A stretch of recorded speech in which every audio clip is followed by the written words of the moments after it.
Hi everyone, मैं मुस्कान आज की केमिस्ट्री के वीडियो के साथ। मेरा जो वीडियो है वो ऑर्गेनिक केमिस्ट्री पे है। अगर हम लोग एनसीईआरटी रीड करना बैठते हैं तो हम लोग नहीं कर पाते, और जब सोचते हैं कि लेक्चर देख लेते उसके बाद जो समझ में आएगा उसके बाद हम लोग एनसीईआरटी रीड करेंगे, तो जब उसमें यूट्यूब खोलते हैं तो उसमें 7 वीडियो रहता है, 2 घंटा 3 घंटा। तो इसी के कारण हम एक छोटा सा मैप बनाए कि जिसको अगर ज़रूरत होगा कि हमको एक ब्रेन मैप चाहिए जो हम दीवार में चिपका के रख सकते हैं, या हम अपना मतलब छोटा सा टाइम में रिवीजन कर सकते हैं, या फिर हम रास्ता चलते ही उसको देख सकते हैं। अगर कभी ट्रैवल कर रहे हैं और हमको ऑर्गेनिक केमिस्ट्री जानना है तो हम उसको पेज को खोल के देख सकते हैं, क्योंकि अब बुक और कॉपी तो हर जगह जगह ढो नहीं सकते हैं। इसी रीज़न से हम एक पेज में नोट्स बनाए हैं जिसका कि नाम है ब्रेन मैप, जो कि हम अपने दिमाग में भी इसको पेज को रख सकते हैं। जैसे कि हम लोग नीट का एग्ज़ाम देंगे तो अब उसमें हम लोग 11 का भी दिमाग में रखना, 12 का भी दिमाग में रखना, ये इजी नहीं है। इसी के कारण हम लोग अगर पेज में लिख के रखते हैं, या 1 पेज का, 2 पेज का, या 3 पेज का, मैक्सिमम 3 पेज में अगर लिख के रखते हैं तो हम लोग उसको कभी भी कहीं भी रिवीजन कर सकते हैं। कॉपी के, बुक के चैप्टर के आगे चिपका सकते हैं, दीवार पे चिपका सकते हैं, जो कि हम लोग हर बार नज़र के सामने रख के जब जब देखें तब तक रिवीजन हो।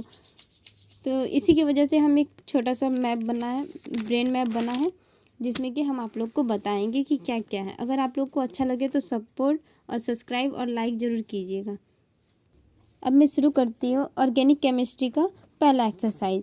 इसमें हम सबसे पहले बताएंगे history of organic chemistry. Organic chemistry का क्या क्या हिस्ट्री है।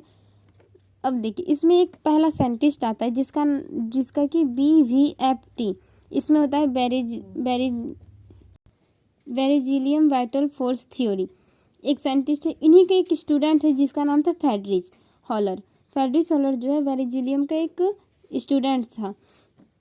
देखिए, बेरिजिलियम वाइटल फोर्स थ्योरी जो है वो कहते हैं कि मतलब ऑर्गेनिक कंपाउंड लेबोरेटरी में कभी नहीं बनाया जा सकता है, लेकिन ये स्टेटमेंट को गलत करने बेरिजिलियम के स्टूडेंट्स ही आए थे। बेरिजिलियम का जो स्टूडेंट थे वो एक डिस्कवर्ड किए ऑर्गेनिक कंपाउंड को, जो लेबोरेटरी में, एग्जाम्पल यूरिया। अगर आपसे नीट में क्वेश्चन पूछा जाएगा कि बेरिजिलियम का जो स्टेटमेंट है वो किसने गलत किया, तो उन्हीं के एक स्टूडेंट थे फ्रेडरिच हॉलर, ये आपको। और अगर पूछा जाएगा कि डिस्कवर ऑर्गेनिक कंपाउंड में क्या हुआ लेबोरेटरी में, तो उसका होगा यूरिया। अब दूसरा देखेंगे रिप्रेजेंटेशन ऑफ बॉन्ड का रिप्रेजेंटेशन कैसे हुआ। अब यहाँ पे आता है कि टोटल 3 टाइप ऑफ बॉन्ड, 3 तरह का बॉन्ड होता है। फर्स्ट होता है स्ट्रक्चर फॉर्मूला, सेकंड होता है कंडेंस्ड फॉर्मूला, थर्ड होता है bond line formula. Structure formula में क्या होता है, स्ट्रक्चर से ही हम लोग को पता चल रहा है कि कुछ भी हो, एक छोटा सा भी चीज़ हो उसका स्ट्रक्चर, जैसे CH4 हुआ। आप लोग को तो ये तो पता है ना कि जब कार्बन C1 होगा तो उसको मिथ बोलेंगे, C2 होगा तो उसको इथ बोलेंगे, C3 होगा उसको प्रोप बोलेंगे, C4 होगा उसको बट बोलेंगे, C5 होगा उसको पेंट बोलेंगे, C6 जो होता है तो उसको हेक्स बोलेंगे, C7 जो होता है उसको हेप्ट बोलेंगे, C8 होता है उनको ऑक्ट बोलेंगे, C9 को नॉन, और C10 को डैक। C10 के बाद कभी नहीं आता इस नीट में, इसलिए बस C10 तक ही आप लोग अपने दिमाग में रखिए। अब देखिए CH4, इसको हम लोग मीथेन बोलेंगे, मिथ बोलेंगे। तो जब यहाँ C है तो C में H 4 कार्बन है, तो C को जब 4 कार्बन से घेर दिए तो ये मेरा स्ट्रक्चर फॉर्मूला बन गया। इसमें सब कुछ दिख रहा है, एक भी नहीं छुपा हुआ। कंडेंस फॉर्मूला, जैसे कंडेंस तो आप लोग जानते हैं, कंडेंस मतलब होता है जुड़ा हुआ, चिपका हुआ। तो इसमें देखिए यहाँ 4 बॉन्ड बनाए, पर यहाँ पे CH3 बना के एक बॉन्ड को जोड़ने का काम कर दी, इसको कंडेंस फॉर्मूला बोलेंगे। उसके बाद यहाँ पे बॉन्ड लाइन तो पता ही है, लाइन मतलब लाइन जो नॉर्मल होता है, और बॉन्ड मतलब होता है झुका हुआ। तो बॉन्ड लाइन तो आप लोग समझ ही सकते हैं कि किसको बोलते हैं। उसके बाद आता है degree of carbon and hydrogen. पहला आता है डिग्री ऑफ कार्बन, इसमें पूछा जाएगा कार्बन और हाइड्रोजन का डिग्री क्या होता है। तो प्राइमरी कार्बन होता है 1 डिग्री कार्बन को बोलते हैं, सेकेंडरी कार्बन होता है जो 2 डिग्री कार्बन होता है, टर्सरी कार्बन होता है जो 3 डिग्री कार्बन होता है, क्वार्नरी कार्बन होता है जो कि 4 डिग्री कार्बन होता है। अब एग्जाम्पल ले लेते हैं, CH3 बॉन्ड एंगल CH2, फिर बॉन्ड, फिर OH। देखिए यहाँ पे कार्बन जो है वो एक ही से जुड़ा हुआ है, कार्बन जो है वो एक ही से जुड़ा हुआ है। लेकिन यहाँ पे 2 डिग्री कार्बन में देखिए ये कार्बन 2 गो से जुड़ा हुआ है। और फिर 3 डिग्री में देखिए, यहाँ पे देखिए बॉन्ड एंगल यहाँ पे ये 3 डिग्री से जुड़ा हुआ। और 4 डिग्री तो आप देख ही रहे हैं, एक यहाँ पे 2 3 4, ये कार्बन 4 डिग्री से जुड़ा हुआ है। तो इसी को हम लोग बोलते हैं degree of carbon and hydrogen. अब हम लोग एक की पॉइंट में आते हैं। देखिए सी सिंगल बॉन्ड सी जब हुआ तो उसको हम लोग बस सिग्मा बॉन्ड बोलेंगे, 1 सिग्मा बॉन्ड। अगर सी डबल बॉन्ड सी आता है तो उसमें से एक सिग्मा होगा, एक पाई होगा। अब जरूरी नहीं है हम इसको अगर सिग्मा बोले हैं तो इसको नहीं बोल सकते, इन दोनों में से कोई एक को आप सिग्मा मान लीजिए और कोई एक को आप पाई मान लीजिए। उसके बाद सी ट्रिपल बॉन्ड सी जो हुआ तो उसमें से एक को सिग्मा मान लीजिए और 2 जो बचा उसको पाई मान लीजिए। अब यहाँ पे आते हैं, अब हम ये बताते हैं आपको कि सिग्मा बॉन्ड पाई बॉन्ड को हटाने के बाद जब sp3 sp2 हम लोग किसको बोलते हैं। देखिए इसमें sp अगर ये कार्बन है और इसमें 4 अगर मतलब 4 अगर हाइड्रोजन को हम लोग जोड़ देते हैं तो ये हो गया मेरा sp3, 1 2 1 sigma 2 sigma 3 sigma 4 sigma, तो ये हो गया मेरा sp3। आप लोग भी देख रहे हैं 4 सिग्मा sp3 ही होता है। अब इसमें हम अगर C को 3 कार्बन से जोड़े हैं, 3 हाइड्रोजन से अगर जोड़े हैं तो ये मेरा वो 1 सिग्मा 2 सिग्मा 3 सिग्मा, और यहाँ देखिए 3 सिग्मा जब होगा तो ये मेरा sp2 कहलाएगा। और sp के बारे में दिखाते हैं, C अगर है और 2 गो से जुड़ा हुआ है, 2 गो हाइड्रोजन से जुड़ा हुआ है, तो जब 2 सिग्मा होगा, 1 सिग्मा 2 सिग्मा, जब 2 सिग्मा होगा तो sp ही होगा। अब हम आते हैं आपको हाइब्रिडाइजेशन की ओर। हाइब्रिडाइजेशन किसको बोलते हैं। देखिए हाइब्रिडाइजेशन बनाने के लिए सबसे पहले हम यहाँ पे 2 कार्बन लिए, आपको हम रफ में बताते हैं। ये है मेरा 2 कार्बन जिसमें कि हम जो खाली है उसमें हाइड्रोजन का बॉन्ड दे देते हैं, हाइड्रोजन बॉन्ड दे रहे हैं। अब इसमें आप बताइए इसमें सिग्मा हुआ या पाई हुआ। 1 सिग्मा 2 सिग्मा 3 सिग्मा 4 सिग्मा, फिर 1 सिग्मा 2 सिग्मा 3 सिग्मा। अब इसमें बताइए कितना सिग्मा है। देखिए ये यहाँ पे कार्बन है तो 1 सिग्मा 2 सिग्मा 3 सिग्मा 4 सिग्मा, इसके पास तो 4 सिग्मा है। और इसमें देखिए 1 सिग्मा 2 सिग्मा 3 सिग्मा 4 सिग्मा, इसमें भी 4 सिग्मा है। तो ये मेरा 4 सिग्मा, ये मेरा 4 सिग्मा, तो ये मेरा sp3 होगा ही होगा। आप लोग को पहले ही बताया गया है जब 4 सिग्मा होगा तो sp3 होगा। अब यहाँ पे देखिए जब sp3 और फिर इसका जो शेप होता है उसको हम लोग बोलते हैं टेट्राहेड्रल शेप। इसका जो शेप होता है उसको टेट्राहेड्रल बोलते हैं। और इसका जो डिग्री होता है 109 डिग्री होता है और 28 पाई बॉन्ड होता है, बॉन्ड एंगल। फिर यहाँ पे जो 7 सिग्मा होगा, देखिए 1 2 3 4 5 6 7, 7 सिग्मा होगा, इसमें डबल कोई नहीं है तो इसमें पाई बॉन्ड नहीं होगा। और इसका बॉन्ड लेंथ जो होता है एक दूसरे के बीच सी के बीच वो होता है 1.554 एंगस्ट्रॉम। ये हो गया मेरा इसके बारे में। अब हम पढ़ते हैं sp2 के बारे में। sp3 तो आप लोग समझ गए, sp2 इसमें देखिए डबल है तो इसमें से 1 सिग्मा 1 पाई होगा, तो 1 2 3, यहाँ पे 3 हो गया, 1 2 3, यहाँ भी 3 हो गया। तो 3 किसको बताए थे हम लोग, 3 बताए थे sp2 को बोलना है। तो यहाँ पे मेरा sp2 हुआ और जब sp2 हुआ तो ये मेरा स्क्वायर प्लेनर हुआ। और इन जो बॉन्ड एंगल हुआ वो 120 होता है और इसमें 5 सिग्मा होता है, 1 2 3 4 5, 5 सिग्मा 1 पाई बॉन्ड। ठीक है, अब सी के बीच जो बॉन्ड एंगल है उसको बोलेंगे वो कितना होता है 1.34 एंगस्ट्रॉम। उसके बाद आते हैं हम लोग sp में 2 होता है, आप लोग को भी बताए थे। देखिए 3 है तो इसमें से 1 सिग्मा होगा 2 पाई होगा, 2 पाई होगा तो हम लोग पाई को नहीं जोड़ते, 1 2 3, 3 है 1 2 1 2, तो 2 जब 2 होता है तो उसको हम लोग क्या बोलते हैं sp2। देखिए यहाँ पे sp2 बोलते हैं जब 2 होता है तो। उसके बाद ये sp हो गया, उसमें फिर ये इसका जो शेप होता है वो लीनियर होता है और इसमें जो एंगल होता है वो 180 एंगल होता है।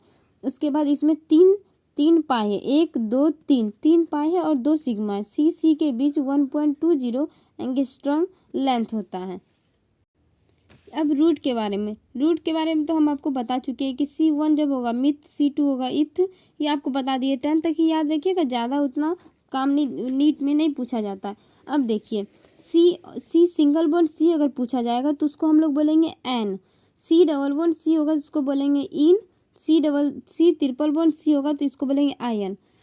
उसके बाद देखिए जब ए एन ई होता है तो एल्केन होता है, और ई एन ई होता है एल्कीन होता है, और वाई एन ई होता है एल्काइन होता है। अब इसका फॉर्मूला भी देख लीजिए, CnH2n+2 होता है, CnH2n होता है, उसके बाद CnH2n-2 होता है। याद रखिएगा जब ए एन ई होता है उसमें प्लस होगा, ई एन ई में कुछ नहीं होगा, ना प्लस ना माइनस, और 2 जो होता है एक्स्ट्रा में लगता है वो भी नहीं होगा। लेकिन वाई एन ई में जो होता है इसका जस्ट अपोजिट होता है, और इसमें यहाँ प्लस होता है तो यहाँ पे माइनस हो जाता है, पर यहाँ पे ना प्लस होगा ना माइनस होगा, एन तक ही यहाँ पे सीमित रहता है। अब हम बताते हैं आपको डिग्री ऑफ अनसैचुरेशन। जब रिंग के कारण जो होता है वो DU1 होता है। देखिए लंबा चौड़ा अगर प्रोसेस करना चाहेंगे तो बस लेक्चर का टाइम बढ़ेगा, लेकिन क्वेश्चन आंसर भी बनेगा, पर उतना डिटेल तक कोई नहीं जाना चाहता है, सब गैप करके इसको स्किप कर देता है। लेकिन यहाँ पे देखिए एक सिंपल सा रखिए, अगर रिंग हुआ तो उसके कारण DU1 ही होगा, रिंग के कारण हमेशा DU1 होगा। अगर डबल बॉन्ड है तो वहाँ पे DU1 ही होगा, अगर ट्रिपल बॉन्ड है तो वहाँ पे DU2 ही होगा। अगर आपको यकीन नहीं होता है तो कोई भी क्वेश्चन बना के देखिए जब 3 होगा तो DU2 होता है। अब हम आते हैं आपको यहाँ इसमें deficiency of H2 molecules in given compound with respect to cyclic alkene in is DU। अगर हम लोग साइक्लिक कुछ दिया हुआ उसमें हम लोग DU चेक करेंगे तो इस तरह करते हैं। देखिए DU पहले होता है, उसमें number of hydrogen atom in cyclic alkane और number of hydrogen atom in given compound. Manage कर देना इस दोनों को और बाय 2 से डिवाइड कर देना है। जैसे देखिए आप लोग को यकीन नहीं होता कि इतना छोटा सा में हम DU का क्वेश्चन सॉल्व कर सकते हैं, इसलिए हम एक एग्जांपल भी लाए हैं। और देखिए आप लोग को इस तरह के ट्रिक में बताया जाएगा, जिसमें कि अब आप इसको गिनिएगा, फिर इसको गिनिएगा, फिर इन दोनों को माइनस कीजिएगा, फिर 2 से डिवाइड कीजिएगा। इसीलिए सबसे अच्छा ट्रिक हम जो बताएं, देखिए इसका जो डिवाइड माइनस करने के, इसको जोड़ने के बाद, इसको जोड़ने के बाद, माइनस करने के बाद, 2 से डिवाइड करने के बाद जो आंसर आया 3। अब हम इसको शॉर्टकट में एक आंसर दिलाते हैं। देखिए यहाँ पे ट्रिपल है, जब हम यहाँ पे क्या बोले 3DU होगा तो 2 होगा, तो इसका मान लीजिए 2, और यहाँ पे 2 है, यहाँ 2 है, 2 का क्या बोले थे 1, तो यहाँ का 1 और यहाँ का 2, 2 और 1 3 हुआ आंसर। तो जब इतना ही छोटा में आपको आंसर मिल रहा है तो फिर आप उतना बड़ा जोड़ना, घटाना, डिवाइड करना ये सब क्यों कर रहे हैं। देखिए यहाँ पे जब C सिंगल बॉन्ड C हुआ उसमें हमेशा सैचुरेटेड ही होगा, C डबल बॉन्ड C हुआ या C ट्रिपल बॉन्ड C हुआ वो अनसैचुरेटेड भी होगा, अनसैचुरेटेड ही होगा। अब आपको अगर C triple bond C double bond C दे दिया है तो आप ये मत सोचिए सैचुरेटेड होगा या अनसैचुरेटेड, बस याद रखिए अगर अगर एक कमाने वाला है तो एक ही खाने वाला है तो वो आसानी से दे सकता है। अगर एक कमाने वाला और 50 आदमी खाने वाला तो वो हमेशा उसके पास कुछ ना कुछ की कमी ही रहेगी, इसीलिए वो अनसैचुरेटेड नहीं रहता, वो खुशी नहीं रहता।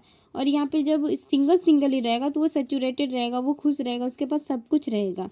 तो सैचुरेटेड मतलब स्टेबल, वो एक ही जगह जहाँ है स्टेबल है, खुश है, सब कुछ कर रहा है, मौज मस्ती कर रहा है, एक साथ ही रह रहा है। अब इसमें एक NCERT में एक फुल फॉर्म भी दिया है THF के बारे में। तो ये क्या THF का मतलब क्या हुआ, टेट्राहाइड्रोफरन, इसका फॉर्मूला यही है, पर फॉर्मूला उतना काम का नहीं है, इसीलिए आप लोग टेंशन ना लें। अब यहाँ पे आइए, यदि कोई आइटम नाइट्रोजन ऑक्सीजन और फ्लोरीन फैमिली से कंपाउंड में लगा रहे तो अगर नाइट्रोजन फैमिली से हर एटम पर 1 हाइड्रोजन किया जाता है, ऑक्सीजन से ना ही जोड़ा जाएगा ना ही हटाया जाएगा। अगर फ्लोरीन फैमिली रहा तो उसमें 1 हाइड्रोजन जोड़ा जाता है।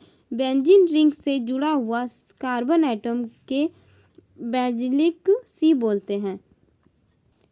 देखिए फंक्शन ग्रुप पढ़ने का सबसे पहले एक ट्रिक होता है, जिसमें प्रीफिक्स 2 होता है प्लस प्रीफिक्स 1 होता है, वर्ड रूट होता है प्लस सफिक्स 1 होता है प्लस सफिक्स 2 होता है। अब हम लोग अगर हम डायरेक्ट फंक्शनल ग्रुप पढ़ा दें तो आप लोग को पता भी नहीं चलेगा क्या सफिक्स 1 किसको बोलते हैं, सफिक्स 2 किसको बोलते हैं, प्रीफिक्स 2 किसको बोलते हैं, प्रीफिक्स 1 किसको बोलते हैं। देखिए हम बताते हैं। सबसे पहले प्रीफिक्स टू देखेंगे। सबसे पहले ब्रांच का काम होता है। जब एफ हुआ तो फ्लोरो, सी एल हुआ तो क्लोरो, बी आर हुआ ब्रोमो, आई से आयोडो, NO2 से नाइट्रो, NO से नाइट्रोसो, R से एल्काइल, OR से एलॉक्सी, PS से फिनॉल। अब देखिए प्रीफिक्स वन, सबसे पहले प्रीफिक्स टू तो जान गए, इसमें से अगर कुछ हुआ तो सबसे पहले वो लगेगा, उसके बाद प्रीफिक्स वन लगे। प्रीफिक्स वन होता है अगर साइक्लो हुआ तो साइक्लो लगेगा, बाईसाइक्लो हो सकता है, स्पैरो हो सकता है। उसके बाद देखिए वर्ड रूट जो होता है, वर्ड रूट हम लोग किसको बोलेंगे? मिथ को, ईथ को, प्रोप को, बट को, पेंट को, हेक्स को, हेप्ट को, ऑक्ट को, नॉन को, डेक्स को। अगर देखिए अगर कार्बन 1, कार्बन 2, कार्बन 3 इस तरह करके जैसे जैसे हो उस तरह का आपको नाम रखना है। उसके बाद आता है सफिक्स वन। सफिक्स वन होगा सी सिंगल बॉन्ड सी को एन, सी डबल बॉन्ड सी को इन, सी ट्रिपल बॉन्ड सी को आयन। अगर सफिक्स टू होता है मेरा फंक्शनल ग्रुप, जिसमें OH होगा तो OL लगेगा, अगर CHO लगेगा तो AL लगेगा, अगर सी अगर हुआ और तो ऑन लगेगा, और COOH हुआ तो OH एसिड लगेगा। अब हम आपको पढ़ाते हैं फंक्शनल ग्रुप के बारे में। ये लास्ट है और इसको अच्छे से पढ़िएगा, बहुत काम का है ये। देखिए इसमें 4 चीज़ होता है। एक होता है नेम, एक होता है फॉर्मूला, एक होता है प्रीफिक्स, एक होता है सफिक्स। अगर देखिए पहला जो होता है सबसे बड़ा होता है कार्बोक्सिलिक एसिड, फिर होता है sulphonic acid, anhydride, Easter, acid halide, amide, cyanide, isocyanide, aldehyde, ketone, alcohol, थायो अल्कोहल, अमाइन। देखो ये 13 होता है। फिर से मेरे साथ बोलो सब कोई। Carboxylic acid, sulphonic acid, anhydride, Easter, acid halide, amide, cyanide, isocyanide, aldehyde, ketone, alcohol, थायो अल्कोहल, अमाइन। अब देखते हैं सबका फॉर्मूला। कार्बोक्सिलिक एसिड जो होता है उसका होता है C डबल बॉन्ड OOH, ये हुआ कार्बोक्सिलिक एसिड का। फिर सल्फोनिक एसिड का होगा SO3H, फिर एनहाइड्राइड का होगा OCOOC, ईस्टर का होगा C double bond OOR, acid halide होगा C double bond OX, amide का होगा C double bond ONH2, cyanide का होगा C पे ट्रिपल बॉन्ड N, आइसोसाइनाइड होगा N triple bond C, aldehyde होगा COH, कीटोन होगा COR, अल्कोहल होगा OH, थायो अल्कोहल होगा SH, एमाइन होता है 1 डिग्री, 2 डिग्री, 3 डिग्री। देखिए N के आगे में 1 लगा हुआ है, इसमें 3 लगा हुआ है, ये इसमें 2 लगा हुआ है, तो 1 डिग्री, 2 डिग्री, 3 डिग्री हुआ। अब देखते हैं कार्बोक्सिलिक एसिड का। कार्बोक्सिलिक एसिड का प्रीफिक्स क्या होता है? प्रीफिक्स कार्बोक्सिलिक होता है, सल्फोनिक का सल्फो होता है, एनहाइड्राइड का कुछ नहीं होता, ईस्टर का एलॉक्सी, कार्बोनी। अगर इसमें एक ही इसमें याद रखिए, दूसरा का उतना भी इम्पोर्टेंट नहीं है। एसिड हैलाइड जो होता है वो होता है हेलो फॉर्मल, एमाइड का होता है कार्बोमाइल, फिर होता है साइनाइड का होता है साइनो, आइसोसाइनाइड का होता है आइसोसाइनो, एल्डिहाइड का होता है फॉर्मल, फिर कीटो का होता है कीटोन का होता है कीटो ऑक्सो, फिर अल्कोहल का होता है हाइड्रोक्सी, थायो अल्कोहल का कुछ नहीं होता है, अमाइन का होता है अमीनो। अब पढ़ेंगे सफिक्स के बारे में। कार्बोक्सिलिक का होता है ओइक एसिड या कार्बोक्सिलिक एसिड। अब इसमें 2 नाम हम बताते हैं, जैसे कि अगर हम कुछ गिन सकते हैं, जैसे पेन और पेंसिल कितना हुआ, तो ये 2 हुआ, तो इसमें अगर हम गिन लिए तो उसमें ओइक एसिड लगाएंगे। अगर हम नहीं गिन पाए, जैसे तारा कितना होता है हम नहीं गिन पा रहे हैं, तो उसमें एक इमेजिन करते हैं, उसमें होगा कार्बोक्सिलिक एसिड। फिर होता है मेरा एक सल्फोनिक एसिड। जब सल्फोनिक एसिड के बारे में अगर पूछा जाए तो उसका सफिक्स भी होगा सल्फोनिक एसिड। और एनहाइड्राइड के बारे में देखा जाए तो उसका होगा ओइक हाइड्राइड। फिर ईस्टर के बारे में पूछा जाए तो एल्कोनाइट होगा।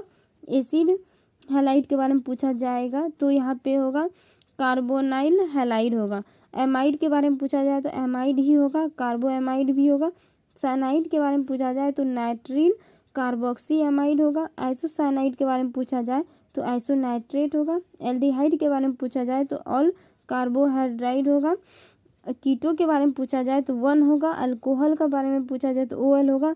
थायो अल्कोहल के बारे में पूछा जाए तो थायोल होगा। एमाइन के बारे में पूछा जाए तो एमाइन होगा।